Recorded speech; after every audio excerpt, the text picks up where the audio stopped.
My show garden isn't really a garden, it's a place, it's a vision, it's a scene. It's actually a little corner of the Yorkshire Dales, somewhere in the Yorkshire Dales uplands, where we still have traditional hay meadows full of wildflowers and little tumbled down barns that have been turned into cottages, maybe where the retired farmer would live. So the woodland that surrounds my garden, it is full of species that you would typically find in the Yorkshire Dales. We've got birch, we've got field maple, we've got rowan, and we've got the sessile oak, which is, it's like an English oak, but it's a survivor and it loves it in the Yorkshire Dales. It'll grow in shallow soil and it can cope with rough weather.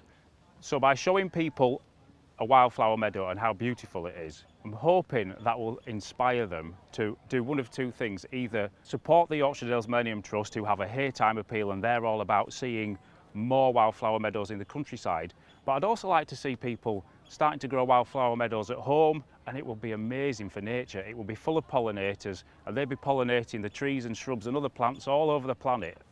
We've really enjoyed building the show garden here at Chatsworth. I mean, it's a beautiful place. Who would want to build a show garden anywhere else? I'm chuffed to bits and I just want people to come down and have a look at it now.